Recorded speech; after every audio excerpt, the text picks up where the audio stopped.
Много е вълнуващо да участвам за пореден път на това събитие. Искам да благодаря специално на Националния алианс за работа с доброволци и на Фондация Лалев в лицето на Маша и на Ренета, защото независимо, че в момента се занимавам с нещо доста по-различно, заедно започнахме един път преди 10 години и съм им благодарен за това, че ме чувстват все още пристрастен към идеята. Другото нещо, което искам да ви кажа е, че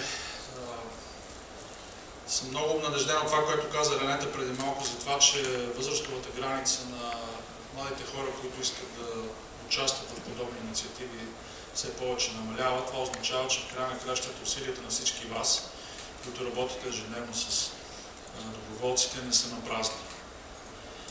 И също така да ви кажа, че на нас като жури ни беше доста трудно да оценим кои от тези всички номинации над 40 трябваше да бъдат отличени.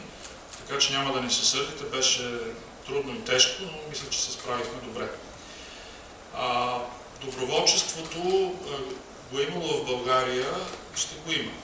Ние просто, като че ли в последното десетилетие се опитваме да го извадим отново така на повърхността, тъй като някъде през последните десетилетия било може би доста покрито с не особено приятни неща, но ще го имам. Искам да ви кажа, че предвид сега и на предстоящото председателство на Европейския съюз, което предстои на България, голяма част от работата с чуждите делегации се извършва от доброволци и съм много доволен, че така в екипа, на който работи по подготовката за председателството, се допитаха и до нас да им помогнем също с набиране на доброволци. Така, и без повече забавяне, искам да прочета името на първата от трите спечелили организации. Това е инициативата Дари час на Сдружение Дружество Знание. Тази инициатива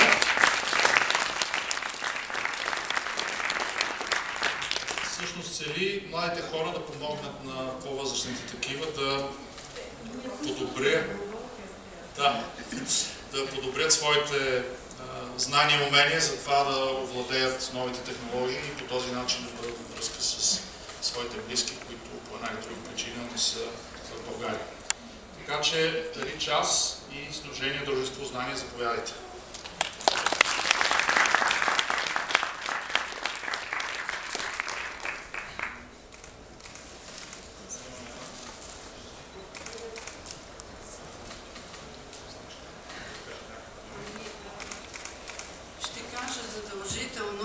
Няколко думи, защото наистина сме много изненадани.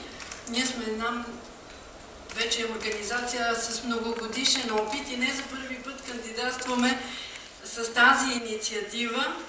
Миналия път тя беше съвсем нова, когато я направихме и решихме, че трябва да се похвалим. А сега просто решихме, че айде да опитаме пак, след като толкова много хора минаха през нашите обучения. Само с две думи ще кажа, защото по названието на инициативата Дари час, може би не всички знаят за какво става дума. Това е една инициатива на Дружество Знание, която ние организирахме 2014 година в чест на нашата 25 годишнина като организация. И идеята е млади хора, доброволци, да обучават на различни компютърни умения възрастните хора, но като казвам възрастни, визирам тези, които са над 65. И мога да се похваля, че най-възрастният ни обучаем беше на 92 и човека се научи, справя се. За тези хора е изключително важно някой да им обърне внимание, защото тяхната единствена радост е да седнат пред компютъра и да си поприказват с децата и внуците и правнуците, които отдавна вече не са в България, да си поприказват зимните дни с своите връстници, които вече не могат да излизат навън, защото времето е лошо. По време, когато се провеждат самите обучения, те са с нови социални контакти, защото това е един повод всеки ден, няколко пъти в седмицата да излязат от вкъщи и да отидат някъде, да се срещнат с хора, които те не познават. И тъй като това се оказа много нужна инициатива, ние я направихме в София, тъй като ние сме позиционирани в София, но ни се обаждат хора от цялата страна и питат възрастни, няма ли някой да направи нещо за възрастните хора и в техния град. За съжаление се опитахме да направим през колеги нещо, но не се получава. То трябва да ти дойде отвътре май, за да го направиш.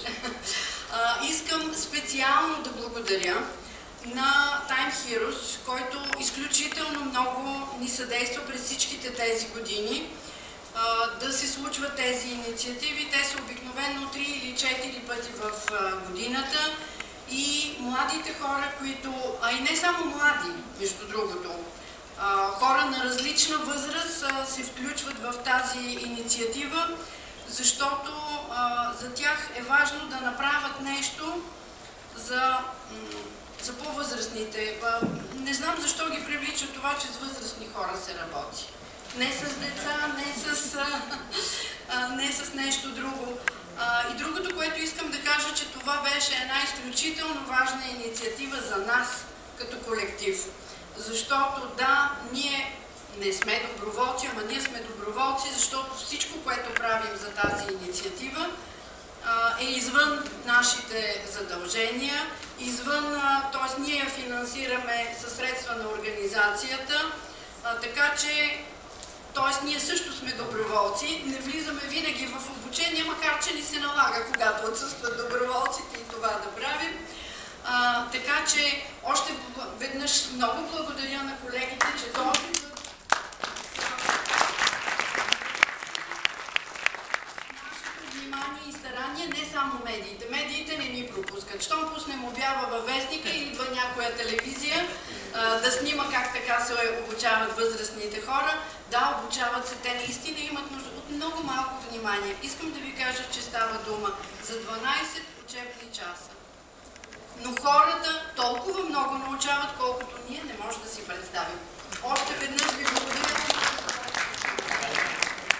За съжаление, аплодисменти за Дружество Знание. Ние също ви благодарим. Следващото отличие в конкурса за доброволческа инициатива на годината ще обяви